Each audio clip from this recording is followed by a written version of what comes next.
Hello, my name is Martyna Majewska and I am assisting with the organisation of the exhibition titled Visualising Forced Migration at the University of St Andrews and Kirkcaldy Galleries.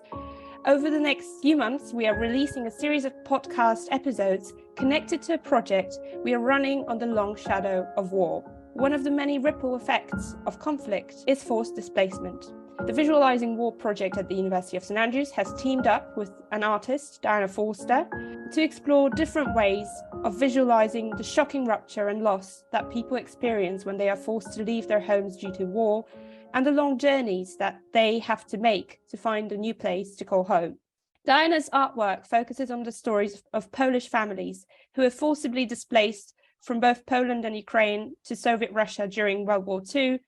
And we have been doing some research to complement her exhibition, looking into other families' experiences, particularly families whose long journey of migration brought them to Fife, where the University of St Andrews is based. My guest today is Matt Fahrenholz. Matt grew up in St Andrews in a Polish family who settled in Fife following the Second World War. While Matt currently lives in Warsaw, he still recalls his childhood in Scotland, where he was in fact surrounded by Poles and other individuals from all walks of life and many different countries. So his house, as he says, was an open one. Parents would welcome everyone who needed a place to stay. So today we have the pleasure of hearing Matt's memories and reflections. Thank you very much for joining us, Matt. No problem. It's a pleasure. Great. Let's begin. I guess it's only appropriate to start from the very beginning. Could you tell me about your family's origins? Where did your parents grow up and how did they end up in Scotland? Okay. My mother was born in Lviv, which is now Ukraine, and before the war was Polish. My father came from a very small village outside Lviv called Busk. And in fact, that's what he named our house in Scotland. It was called Busk. It had that painted on the door. And my father came to Scotland during the war. He was in General Mateusz's 1st Armoured Division and was in the army in the UK during the war and was in Normandy in France at the Battle of Falaise. And basically, I was brought up in Scotland amongst a whole host of people that he had been in the army with, and they'd all served in either with General Maciek or with General Sosabowski, who was the head of the Polish parachute brigade. My mother actually spent the whole of the war in Lviv and came to Scotland in the 50s when they married. So both of my parents were Poles, and we spoke Polish at home. I was brought up in a kind of Polish culture at home, surrounded with all these people. And then outside of the home environment, I was just like any other Scottish kid. So it was almost like living two lives. One was the kind of Polish life at home, which my parents really adhered to, Polish cuisine. We learned Polish. We were brought up speaking Polish and English. I have two brothers, and all of us speak more or less fluent Polish. So did your father speak of the war at home, of his experience? Did he recount stories? My parents didn't really speak that much about it. And in fact, it is kind of one of my regrets that after my parents died in the mid-90s, within like a few weeks of each other, that there were so many things I didn't really know about their background. There was a few stories I was told, but it wasn't like a sort of continual discussion with my parents about the war. And I remember being at one point really put off asking my father much, because as an 8 or 9-year-old, the question that interested me most then was whether he'd killed anyone during the war. And I remember him just standing up and walking out of the room.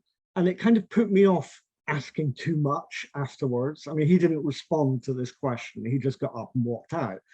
I was quite taken aback with, because my father was a very gregarious, funny, happy-go-lucky guy who was always playing jokes and up to mischief, like a grown-up child sort of person. But I remember feeling really angry at myself that I'd asked him that, because even at the age when I was, 8 or 9, I just felt so bad for having asked him that question. Later, a few things came up, and I think it's quite obvious that, like, both of my parents had pretty hardcore experiences because of the war and what had happened to them. Kind of look at my father and think, well, he's just my dad, and we're living in, a nice home and a nice community, and everything's nice. And then some of the things that I learned from him, I just thought I couldn't associate him with the things that he had gone through. His story was really that prior to the war, he was a Polish border guard on what was one point, a Hungarian-Polish part of the border, which was somewhere in the Carpathian Mountains. And when the war started, the Hungarian army crossed that part of the border and arrested all the Polish military guys and border guards and handed them over to the Germans, like, straight away. And my father ended up in a prisoner of war camp in the north of Germany, where they were kind of forced to work in the agricultural sector. So they were working on farms and things, but were also being held captive in, like, a camp. I mean, I think, when you talk about camps and that during the war, I think this as a kind of work camp, I don't think they were treated like terribly or anything, but they were basically slave labor. They were being used as kind of forced labor. And he and the group of other guys escaped from the camp. This was one of the stories I remember clearly him telling me, and it was a really complicated series of events.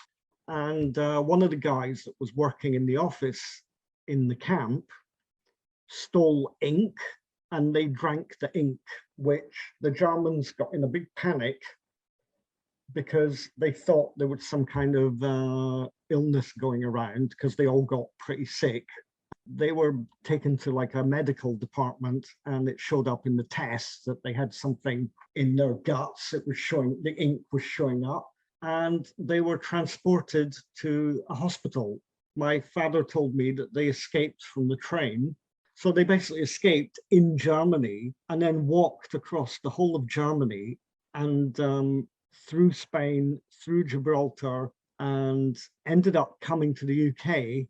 So they arrived on a fishing boat from, I think it was Portugal, and were immediately arrested when arriving in the UK because they had arrived in a very strange manner. So it was kind of like, are they spies? Who are they? They spent 6 or 8 weeks in a military prison in the UK until it was proven that they're not German agents or whatever, and then immediately sent for training to join the Polish army in the UK. I think it was in Herefordshire, and then they were transferred to Scotland to train with General Mateusz, 1st Armoured Division, which ended up then with them going to Normandy and to Falaise, where my father was actually very badly wounded, and then he spent the rest of the war in a military hospital in Britain. He told me that actually one of the best things that could have happened to him was being wounded at Falaise, because he thought if he hadn't been wounded, he'd probably be dead. That's an amazing story of survival, but also it must have been a harrowing journey, especially the escape through Germany at that time. I want to bring it back to Scotland. Do you know how your mother arrived, how they met, your parents? They met in a kind of strange way, because I think that's also not a very common story, I don't think, because many of my father's army colleagues in Scotland met Scottish women, married them, settled down. My father had this thing in his head that he really, really wanted to marry a Polish woman. I think he saw it as a kind of continuation of his Polishness, so to speak. And one of his relatives after the war said, oh, Stanley, my father was Stanisław, which is Stanley. We know this wonderful woman, she'd be perfect for you. And she's also just inherited a property in New York. Because my mother had inherited property, she was allowed to leave Poland in the 50s, but she never went to New York. She stopped off in Scotland to meet my father, and her New York inheritance kind of went out the window, and she stayed in St. Andrews and married my dad, and that was her story. So she gave up apparently a lovely house in New York to stay in St. Andrews. Well, that's very romantic, isn't it? That she gave it up for a completely new place. I believe it was her first time in Scotland and she stayed. Yeah, I don't think she'd ever left Lviv before that. I think it was the first time she'd gone anywhere, really. It was this trip, which was supposed to be to America and then was cut short in Scotland. I can imagine the advantages of living in Scotland. Can you tell us more about your home in Scotland, what you remember about your house, how your parents managed to settle in this new environment, speaking, I presume, Polish? How did they learn English, and how did they find their home in St. Andrews? I think we were actually very lucky because my father was like over-the-top character. He was always like really interested in people and very socially orientated. And one of the first things he did when he was in Scotland was to join the Amateur Operatic Society. But I do have photos of him in Gilbert and Sullivan operettas. And there he met a bank manager from St. Andrews. They became quite friendly. And the bank manager managed to arrange a loan for my father to buy a house. And I think this was all thanks to the fact that he joined the little community operatic society. So he was lent £3,000, with which it'd be completely unheard of now, but £3,000 bought a big house on North Street, which is where I was brought up. I spent my whole childhood in the house in North Street. So we had quite a good home environment, and I think they settled in quite well. My father also, he worked for a while in the Russex Hotel in the kitchen, where I remember him telling me the initial learning English from the kitchen staff basically comprised of the first lessons were learning things like the F word and really bad things. And then he worked for a while at the sugar beet factory outside Cooper. His father had been a blacksmith and a saddler before the war. My father was actually from a very poor family in Busk. I think a lot of places in the country in Poland prior to the war kind of existed in what you could call like a feudal system, because they basically had a landowner who was usually like a baron or a count, and then people lived on his lands in exchange for giving him a percentage of the crop. My grandfather, who I never met, he was a blacksmith for the landowner. So my dad knew about being a saddler, being a blacksmith. He ended up as a cobbler in St. Andrews on North Castle Street with another Polish guy.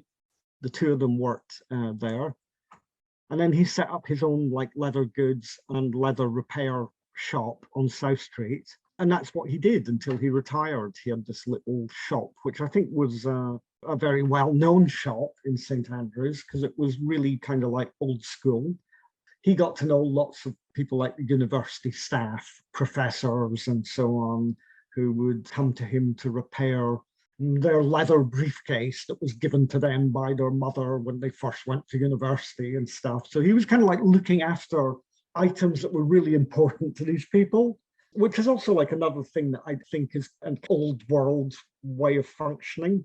You know, he would repair Professor somebody's brogues that he had got when he was 18 or something. And Stanley would have to repair the shoes. You know, people tended not to throw things away then. They actually like just wanted these things kept. And I remember like when my father did finally retire and close the shop, I was really moved by the number of letters he got from local characters and professors from St. Andrews University, saying how much they're going to miss the shop, and just going in to chat with my father and so on. Because it was also, his shop was also like a kind of little community club. Quite often in the back of the shop, he'd be sitting in his workshop at the back with sort of 4 or 5 other Polish guys chatting and drinking coffee and smoking cigarettes. And I mean, I think he always liked the fact of being like surrounded with people, and also the Polish community, because he knew almost everyone. They had like something that linked them all together, and that was that experience of basically the war and having lost their homeland. And it was something that actually drew them all together as a kind of community. It was the same in our home, where it was just an endless stream of these people coming and going non-stop. I never remember my mum locking the front door, because it was always open in case somebody wanted to come in for a chat or a coffee. And it was just ongoing. And it was the most amazing kind of childhood to be amongst these people who were also incredibly funny, and just seemed to think they were like indestructible or something, because they'd gone through something that was like so traumatic. I think a lot of them had this thing in their heads that like things just can't get any worse, so let's enjoy it. Absolutely amazing childhood I had with these people. So this story of both your father's workshop and your home, it seems like your parents were this community binding family, you know, helping the community kind of stick together. So can you talk more about this idea of an open home, some of the people that you met because they would come to your house, anything that you remember most vividly about it? I mean, there's a few people that really, for me, when I was a kid, that really stood out. I mean, my absolute favorite person when I was a kid had been a paratrooper during the war, and he used to come to our house every Friday, and he lived outside St. Andrews. He had a plot of land, and he was more or less like self-sufficient, and he would come into town every Friday. By about 1 p.m., he'd be really drunk, because he would have his Friday kind of like his day off, and it's the day he'd come into town. And then he would come to our house. And I just remember when he would come to the house, we would hear the front door opening. And first of all, his white Alsatian dog would come in. And my mum would just go, "Oh no, he's here." But he was really funny and really over the top. And I remember him kind of like showing us how to fight, and you know, what you have to learn is how to look after yourself. I mean, he was a really like hard man, but a really nice guy who was just kind of, for kids, it was like having, I don't know, someone like Batman visiting you at home or something. To us, he was like a hero. And we used to love when he'd come round. And I remember quite often he'd be like fighting with my older brother, sort of teaching him how to fight, which usually involved my brother lying on the carpet going, "Aya, Denny, stop, please stop." And my mum going, "Stop it, stop it." But it was always funny. And I think for kids, it was exciting. And I remember being quite excited by like thinking, yeah, this guy's really like the real thing, because he had lots of homemade tattoos and stuff. He looked a bit like Popeye, really. He was quite old already, but you just knew, even though he was quite old, he could probably really take care of himself if something was to happen. These people were, even though they were kind of like bound together with this one massive story of loss and war, they were quite different, and they had different characteristics. Like there was like a barber in St. Andrews who was one of my dad's greatest friends. And I think everyone in St. Andrews probably remember him, Michael Zamora, who had the barber shop near the West Port for years and years. The shop itself was also like a little Polish club. You know, I'd go there to get my hair cut, and there'd always be 4 or 5 Polish guys in there arguing, and the barber shop would just be like a fog of cigarette smoke while they're arguing about something. I mean, it's one place I really wish I'd kind of photographically documented when I got older, because it was just the most incredible old barber shop that smelt of 1950s hairdressers' perfumes, and it was great. And I remember like I used to go in there, and there was a long bench behind the barber's chair where all the guys would sit and argue. And I would go in, and it was always, I always got my hair cut for free because my dad was his best mate, sort of thing. So it was all, I don't ever remember. I remember like when I got a bit older, I started feeling really guilty that he would just refuse money. But I remember when I was really small, he had like a wooden plank that he had to put across the arms of the barber chair so that I could sit high enough for him to actually cut my hair. And then he would cut my hair, usually with a cigarette hanging from his lip. So I was constantly getting cigarette smoke blown on me. And he'd be arguing with the guys behind and at the same time cutting my hair. Incidentally, I also remember he would always say, "What do you want today?" And he always said the same thing: two options, skinhead or Kojak. It was the only two haircuts he could do, which were obviously like the same thing, skinhead or Kojak. Kojak being an incredibly popular sort of 1970s TV detective show. And he was just another like amazing guy. Because I remember when I got a bit older, he told me a story of when he was in the army with my dad and they were in Normandy. And he actually cut General Eisenhower's hair on the beaches of Normandy. And I remember thinking, wow, this guy like cut Eisenhower's hair and now he's giving me like a Kojak haircut. It's just fantastic. Kind of little things like that were kind of like just really nice to know. And, he was another guy that would spend hours in our house. And he was also incredibly funny, really nice guy. And then there was other people like my godfather, who was offered the professorship at the university because he was an astronomer, but he turned down the professorship because he didn't want the responsibility. And he was just the opposite, stereotype, classic academic. So you'd have these guys who are, I don't know, like some kind of happy-go-lucky, funny, crazy people. And then you would have this gentleman professor, and they'd all sit together and talk. It was almost like having a community where it was people from all kinds of backgrounds, but with that one link that they'd all kind of met and done something together that they'd survived. And then they carried on being really close, even though they were very different people. And I also found that really interesting. I like the concept of, for example, the British pub. I live in Warsaw now. It's one thing I really miss, because if you go to a pub in Scotland, all kinds of people are there. Whereas I think there's this kind of thing here where there's pubs for certain types of people. So there's student pubs or there's pubs for rich people. So it's a bit like how that community functioned. They were basically like a British pub. They were all from different backgrounds, but they all got on great.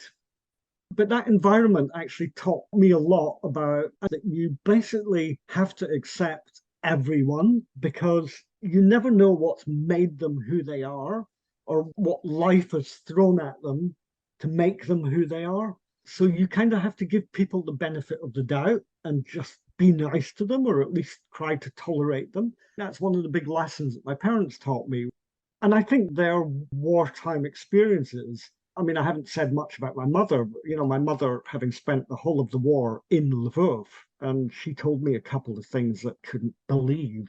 It was kind of sporadically, she would sort of, for some reason, if we were talking about something, a story would come out. So there is a lot of stuff that I kind of don't really know. So I think that also gave them that vision, but that kind of, you just have to accept people, because otherwise you live in your own kind of bubble. Because they weren't just really nice and well known in the Polish community. I mean, they had masses of friends in Scotland, and because our house was quite big, we had the top floor of the house where we always had people living there, and usually they were like students who had looking for accommodation, or people that worked in local hotels. And it didn't matter who these people were. We had such a kind of mix of people. My parents were like, well, they're people and they need somewhere to stay. We had quite a lot of people from around the world as well, because I think in the early days in St. Andrews, it was, if somebody came from India or Pakistan or something, I think it's not like now where these were people who had already traveled a bit and knew the world. I remember we had a guy who carried on being like a really close family friend, and he'd come from Mauritius, and he'd never, I think he was about 18, and he was going into first year at the university, and he was looking for somewhere to stay. And my parents just went, yeah, stay at ours. And I remember him saying that he'd never been out of Mauritius, and then he gets a place in St. Andrews University and turns up lost. And my parents like welcomed him in. And he carried on being a great friend for years. I'd actually just got back in touch with him again, and he died soon afterwards, which was really like heartbreaking because he was such a nice guy and always remembered like my parents and living in our house, which was nice. And we had, people from India staying in the house. I remember my mum, I have a photo of these Indian ladies dressed my mum up in a sari and with dab of red on her forehead and stuff. And in the picture, my mum just looks delighted. Just almost like a multicultural sort of environment. Outside of that, we also had a couple of people staying at the house that were quite difficult. I think on two occasions we had people that were pretty hardcore alcoholics. And my parents were also like, well, life has served them a bum deal. We have to kind of like look after them. They're people. They have to be somewhere, and we have to try and look after them. On one hand, it wasn't like a sort of normal childhood, but it kind of introduced me to a kind of acceptance of things, no matter how bad or traumatic things are in someone's life, that you just help people. And my parents were amazing at that. There was one story which I'd quite like to say because it really meant a lot to me. And it was when I was at secondary school at Madras. And there was like a school exchange with a German school. And everybody was like, yeah, we're going to Germany. We're going to Kiel, with the school exchange. It's going to be amazing. And I think I was kind of like 14. But I remember being absolutely terrified of going home and saying to my mum, there's a school exchange. I want to go. And I just really didn't want to say to her that it's in Germany. I eventually had to say it because I really wanted to go. And I went to my mum and said, can I go on the school exchange to Kiel, which is like near Hamburg? And my mum just looked at me and said, yeah, okay. And I said, oh, because I was so scared to tell you because, I was thinking about your childhood and your life during the war. And she just looked at me and said, look, because I can never forgive the Germans, I don't want you to have to carry that kind of hatred. I don't want that continuing, and I don't want you to have it. So you're going. And I thought that was quite amazing because I was really scared to tell her.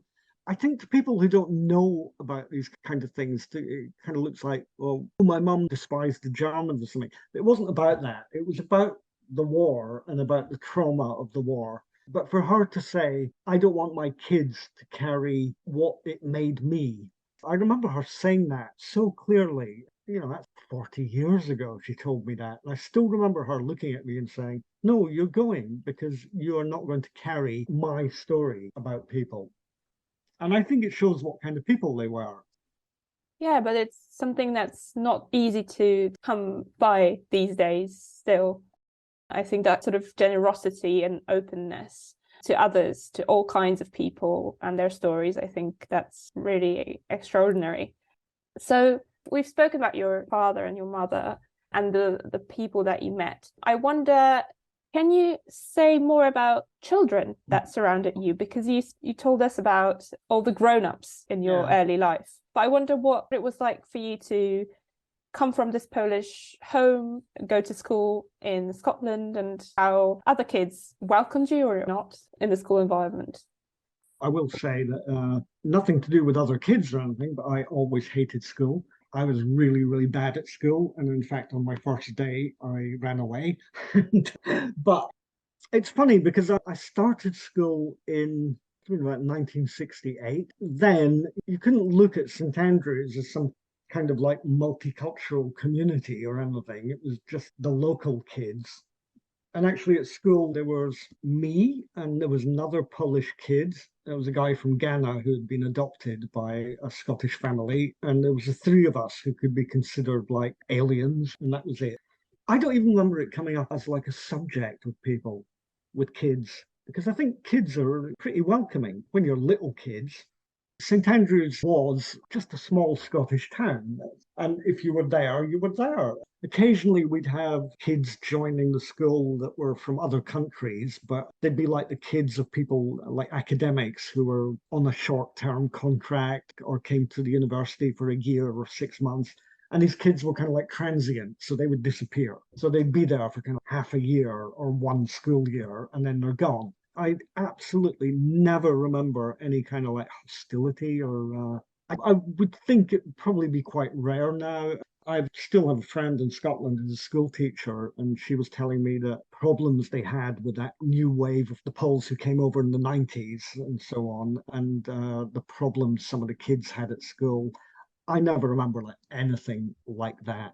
But then again, I was born in St Andrews. And also, I know that with my father, when the war ended, the Polish troops that stayed in St Andrews specifically, because that's what I know about, needed to find places to stay.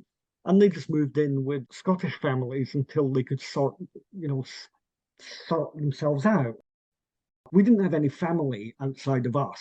I had no grandparents, uncles, nobody in Scotland that was family. And I remember that the lady who was the daughter of the family that my dad stayed with at the end of the war, she kind of became our, what can I call her, like adopted grandmother, basically. And we'd go and visit her twice a week and, have Wilson's lemonade and cheese and onion crisps and stuff. And she just became like our granny. So she was like our only family in St Andrews was this old lady who my dad got to know because he was given accommodation with them when the war ended. She remained a stable in our lives until she died when she was about 90 or something. She was always like our grandmother. But it was nice to have someone like that. Absolutely. You don't always need to be blood relatives to be family, right? Oh yeah, I think that's true as well. Because I know that, for example, with my father's background, that he was from a really poor family. We did visit Poland a few times, like with my dad. We had uncles in Poland. I'm actually not sure how many of them were actually like blood relatives, because I remember my dad saying that when they were living on this landowner's estate before the war, it was just common that if somebody's parents died or something, the other families would look after the kids. And I think some of these people were, even though we referred to them as uncles, I think they were people that were just taken in by my dad's parents. But I don't know. It's another thing things that I wish I'd asked. I just accepted these things, you kind of don't really get into these things when you're a kid. And then it becomes too late, your parents die. And even in Poland, I don't think I have any relatives left in Poland. I think they were all of a certain age and they're all gone now. Outside of my brothers, I still don't really have family as such. But I also think from the perspective of my parents, I think that thing that they were always open to people is that they were also kind of trying to compensate for having lost people. The old Polish guys that were in St Andrews, they were almost like our family, really. They were always at our house, or, they'd go on Friday nights, they'd meet up and go for drinks at the Reading Hotel on North Street that was run by another Polish guy. So they'd go and sit in the cellar bar there and argue and talk. So I think that community was also like, maybe family is a better word than community. They'd kind of built this family. It was really interesting. Yeah, the very notion of community, I guess it's difficult to apply it to that particular group of people. As you said, they were from different backgrounds, very different social standing in some cases and attitudes to life. And then they come together and you could say they're linked by a traumatic event or a traumatic journey. At the same time, there is happiness, there's conviviality around all these places that you've described. And thank you for telling that, because there aren't that many traces of those stories in St Andrews. We've got all kinds of memorials to the war effort and soldiers, but we don't see underneath that there's a story of lives that were built together in St Andrews. I think quite often it's like the ordinary life that is kind of disregarded. It's kind of eaten up by the big stories. But I actually think they're the most important stories because I think it's what makes us human, makes us different. And And then that's sometimes disregarded because it's considered not relevant to the grand picture of war and history. It kind of doesn't figure in history, that just the normality of people and how they need each other. I think that's kind of emphasized by things like that idea of people being migrants. I mean, you just have to look at, over the last months, because I live in Warsaw, like how Polish people have risen to helping refugees from Ukraine. It's just been incredible to watch. And there was no kind of specific government policy on that. It was actually people, just ordinary people who kind of just took people in, raised money. I raised a lot of money from people I know in Scotland, and I'd go down to the railway station at the beginning of the war and see what was going on. And the people that were there to help or offering accommodation to people, it was just ordinary people. And it became like a grassroots kind of thing. Right, we have to help them. I know lots of people who just opened their homes. My friend who's visiting at the moment, he basically left his brand new job, took 2 weeks off and went to help transport children from orphanages from Ukraine to Poland, just because he couldn't sit at his desk and focus on his job when the war broke out. So you've told us amazing stories about your family, but I've yet to hear about how you ended up in Warsaw, because you said you visited with your family. First of all, can you tell us about this whole idea of a return? Did anyone in your family ever contemplate that possibility of returning to Poland? Obviously, Lwów was no longer Poland after the war. Was that ever an option, and how did you end up living in Warsaw? The first time I came to Poland with my parents, I think I was about 3. Like you said, after the war was no longer Polish territory.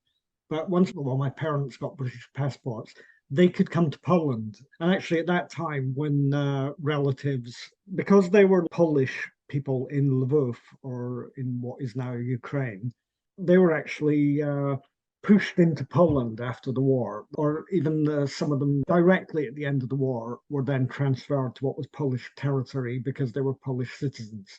So we could come to Poland. My parents could never go back to where they were from. So they never went back to Lwów. My dad never went back to where he was from in Busk, but they could visit Poland.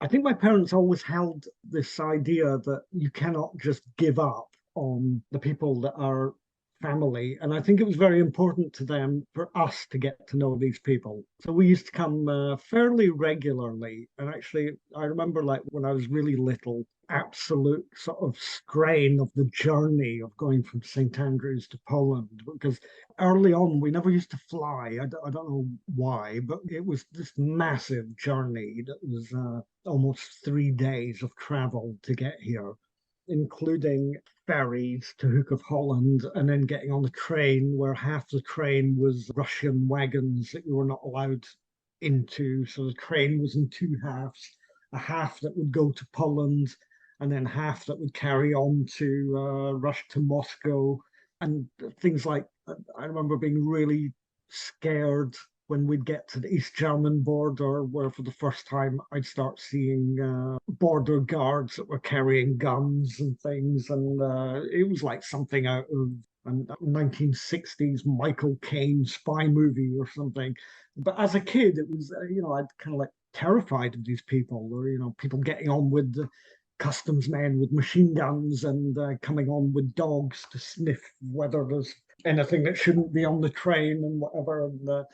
But my parents were insistent that we have to go, and I have to get to know these people before they pass on. And so actually I had a lot of interesting times here. I was actually in Poland during martial law. I spent a lot of time here then.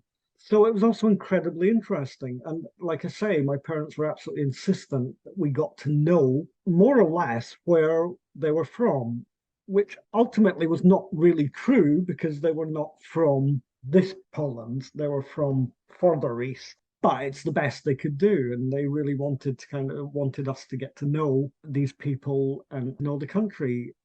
When my parents died, I then moved to Holland. I won like a really major British art prize, and it was quite a lot of money. And I just took the money and went off to Holland and lived there for a year. And then I went back to Scotland and kind of couldn't really sort of find myself again. And also because it's almost like there wasn't a family thing to hold me there. Like I didn't have the thing where my parents were around. Both of my brothers had gone abroad. My younger brother had already moved to Poland. He set up a translation company here. My other brother worked in Vienna, and I came to visit my brother and just never went back. And that was 21 years ago. You just mentioned the art prize that you won, but we didn't say that you're trained as an artist and that's your profession. So can you tell us where it started, where you were educated, and also more about your art making? Yeah, I went to art school in Aberdeen. I studied at Gray's School of Art and I studied printmaking. Then I started making more sculptural work and work based on old photographs. Originally, I was making kind of like box construction works. All my work begins with like an old photo and then develops from the old photo into recreating a story from the photo. So kind of recreating objects and so on. And the whole idea actually did come originally from thinking about my parents' life before the war, because I didn't really know about what their lives were really like pre-war. So as an artist, I started fabricating their life in my work. So I kind of invented a life that wasn't their life, but was pretending to be. So it's kind of like a big lie. Sort of not only from the creative aspect, but I found it quite sort of therapeutic for myself to kind of invent this life. It became quite a kind of interesting thing. When I had a few shows in Scotland, I had quite a big show at Aberdeen Art Gallery called Between Memory and Exile. And it was the kind of assumption that people had that all the work were actually about my family and that the photographs and the items in the work were actually family things. And none of them were. Like the photographs were from other people. The photographs came from like flea markets and junk shops, and the objects which were recreated that were in general, there were things that were in the photographs I completely made from scratch from brand new materials and then made to look old. And then I started feeling quite guilty because for me it was quite a kind of helpful to try and make me come to terms with my family. But then I started feeling really bad about the fact that people seemed to believe that this was the real story, which made it a bit awkward. It's a bit like being some kind of like massive liar. you know?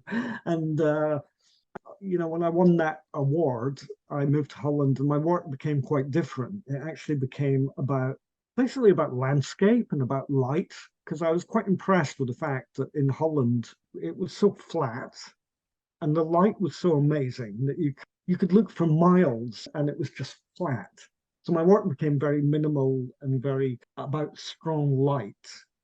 And also I thought that was, as an artist, I thought that was really helpful because I was kind of getting totally bogged down in this fabricated life of my parents and I had to get away from that.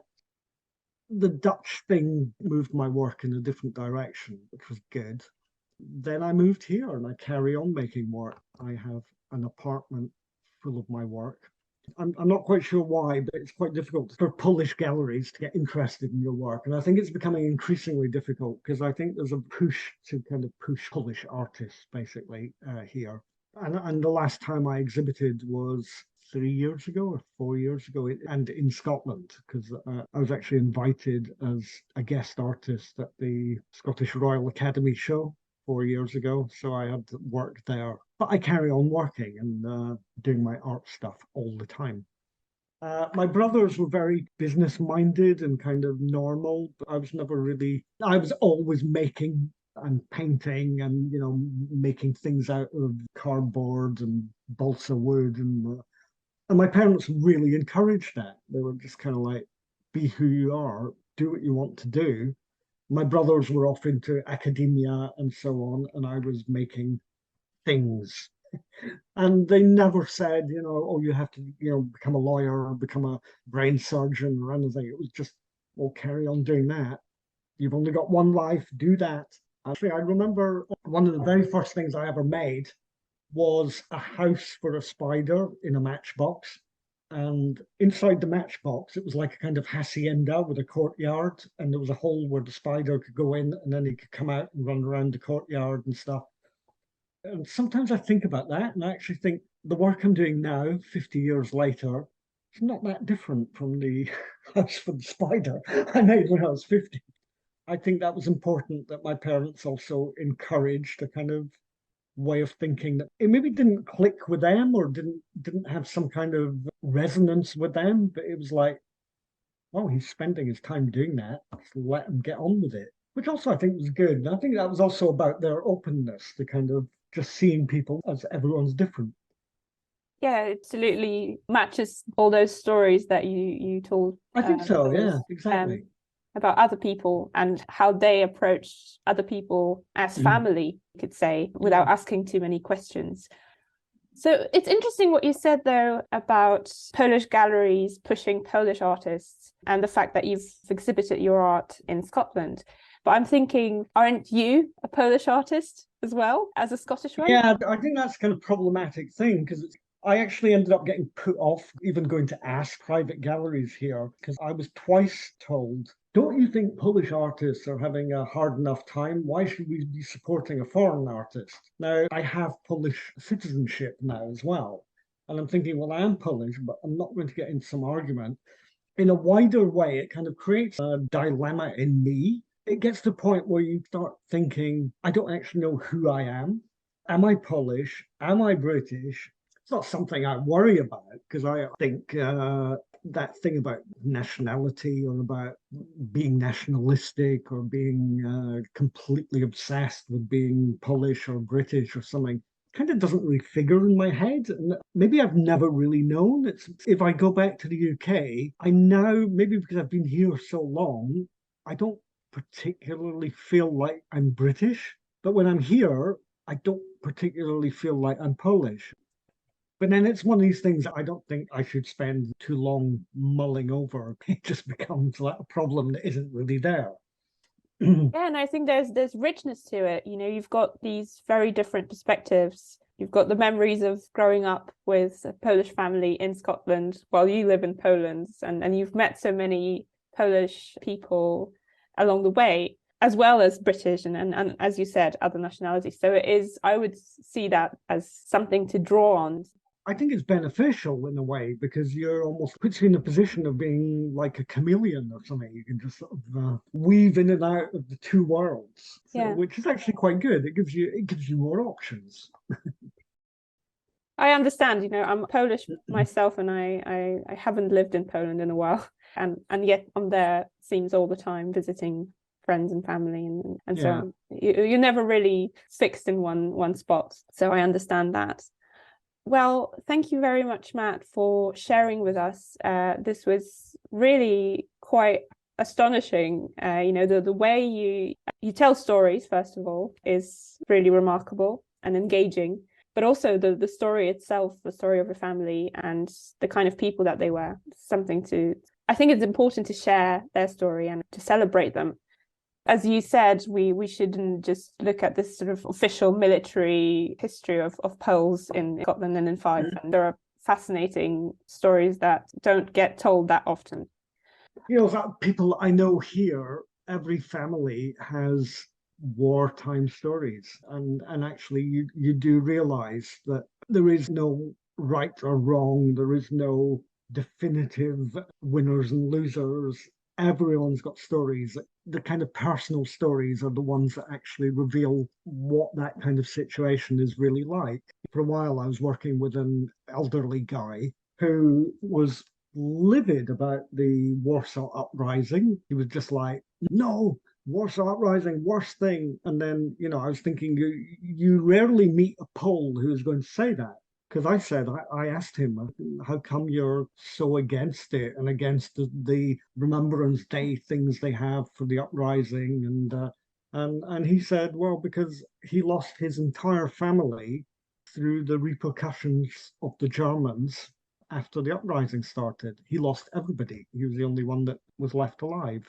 And he said it was like systematic slaughter of ordinary people just to try and demolish the uprising. And he said that it was just, to him, it was a failure from the start. And as an individual, he lost everyone. Now, you're not going to read that in history books because they're just going to tell you about the heroic adventures of, what happened. And okay, I accept that completely. But then you hear from an individual how his whole family, in the space of a couple of hours, was wiped off the face of the planet. It puts things in a different sort of light, I think. And I think then you can never put these things in some kind of 100% focused, this is right, this is wrong, we're all individuals and we've all got our situations to deal with. I think that should be pushed more about people. Yeah, absolutely. I mean, what you said about, the Warsaw Uprising and how it's sort of celebrated and mediatized, and what stories are allowed to be told versus the stories that people lived. That someone in the street will tell you, or someone you meet in a pub will tell you different things. Yeah, so that's why we've met, and that's why it was so important for us to get to talk to you and hear your perspective and your memories.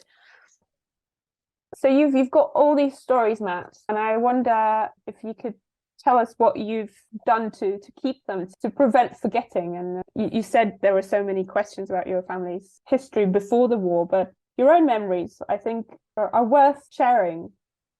I have actually, over the last 2 years, written a book to try and sort of remember these people. I think rather than just having it in my own head, I decided that I need to write down everything that I remember.